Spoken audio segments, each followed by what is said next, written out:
Okay, Kathy, you're here in Bermuda. Your brother Chris is on the horizon, about to break the New York Bermuda Challenge. What's going through your mind now as your brother is about to make the turn to head to Bermuda? Well, I'm thrilled to see him. That means he's safe, he's moving. I see he's moving fast. He looks like he's going to be in time for the record, so that's all extremely exciting, and I'm so happy for him. Now, last year he made this attempt to come across and got a little more, just under halfway, and turned around and went back. Right. Bit rough, and conditions weren't the best for him. This time around, he looked like he was determined right from the start. What was his thought process as he was gearing up to make this trek? Well, he was just waiting for the weather window. The weather's been a little unusual this summer, and so it took a long time to find the right window for the weather. He's very cautious. He's been on the oceans long enough to know that you have to be extremely careful, and he uses that caution. He has good sense. So that was part of why he turned back last time. He's extremely competitive, but we knew if he turned around it was because he could not keep going forward.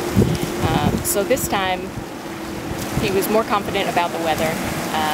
He made some changes and adjustments after his last trip, and he was confident that would help him on this trip. He learned a lot from the last run. All right. Well, we can see in the distance he's about to make the turn, so you can get ready to welcome him to Bermuda in about 10-15 minutes. I'm so excited. I can't wait. All right.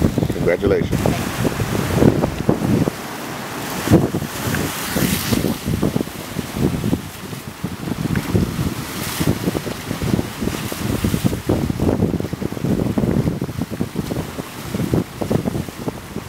Chris Fertig about to make an amazing accomplishment, leaving New York and reaching Bermuda in a 37-foot boat in just over 22 hours, or just under 22 hours, breaking the New York to Bermuda Challenge record. Here he comes into Bermuda. We'll listen out for the official time. Well done! 8:09 Bermuda time.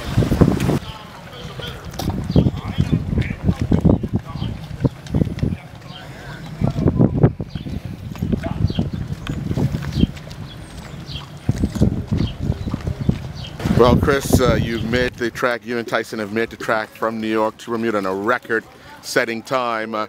Tell us a bit about your journey. Well, we left yesterday from the Statue of Liberty in New York City. We left at 09:30 and basically made as best speed as fast as we could get here to Bermuda. Throughout the way, we had some calm seas. We certainly had some rough seas as well, especially crossing the Gulf Stream. We overcame a couple different obstacles within the boat, navigating the Bermuda Triangle, but we're happy to be in the beautiful country of Bermuda early this morning, and we'll let you. Now, obviously you were talking about some of the chop.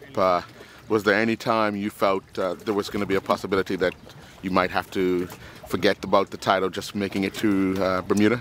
Well, Tyson and I were both very committed to achieving our goal, and that was to break the Bermuda Challenge world record. And so we looked at every obstacle as a bump in the road and not a roadblock. So there were a lot of different things that occurred during the voyage, rough seas and different things that we had to take care of on the boat. But with each one, we looked at it as a challenge and found a solution to it.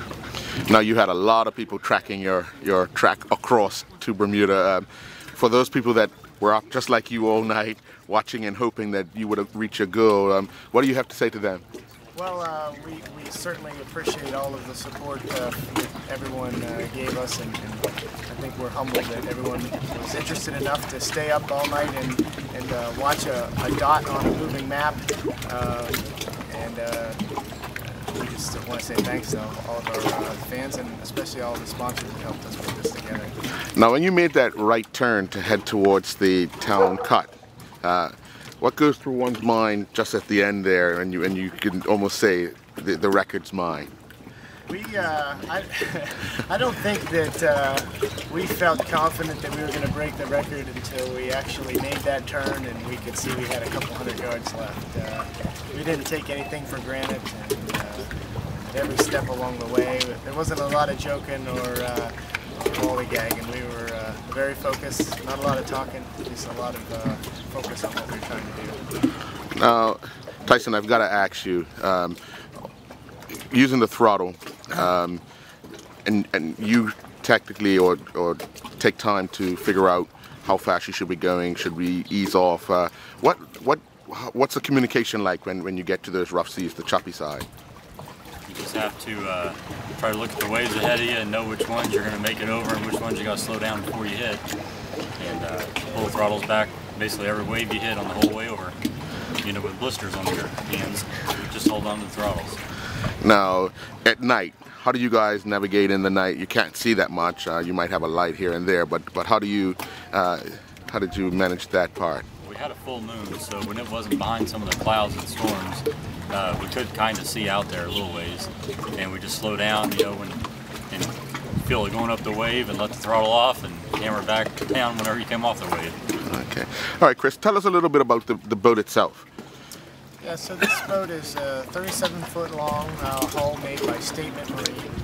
One of the neat things about the hull is that it actually is the only boat in the world that has a full air ride suspension system on it. So everything that you see inside the boat, the deck, the seats, the T-top, the center console, it all rides up and down on airbags and shock absorbers with an onboard compressor. So it basically makes a 4-foot wave feel like a 1-foot wave. And that was a great piece of technology to have, especially when we were taking a pounding coming through, 5 to 8 foot seas in the Gulf Stream. And the engines are made by Volkswagen. They're sold by Mercury. They're the Mercury TDI diesel engines. They're 350 horsepower, V8, twin turbocharged, and we're very thankful to have such a powerful, efficient, and reliable engine platform to get us here. One of the big aspects of our plan wasn't to take more fuel and add more horsepower, it was to use a technology that was more efficient, offering the same speed. And so that's why we chose Mercury's TDI diesel engines.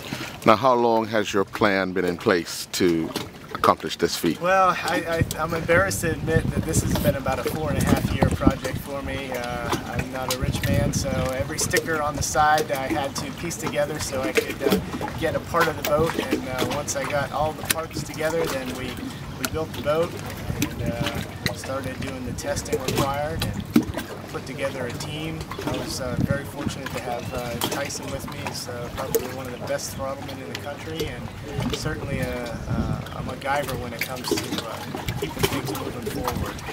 And without his help, we would not have made it. Now, a special treat for you. You were met by the Mayor of St. George on your arrival. A special treat for you? Absolutely. When we showed up and met the mayor and all of the press, it just made us feel really welcome to be here in Bermuda. Naturally, when we saw the water as we pulled in, we were happy to be here anyway. But when we hit the dock, it just made it was just extra special to have that type of warm reception. All right. Well, gentlemen, welcome to Bermuda, and congratulations on setting the New York to Bermuda Challenge Thank you record. so much. We really appreciate it. We're looking forward to our time here in Bermuda.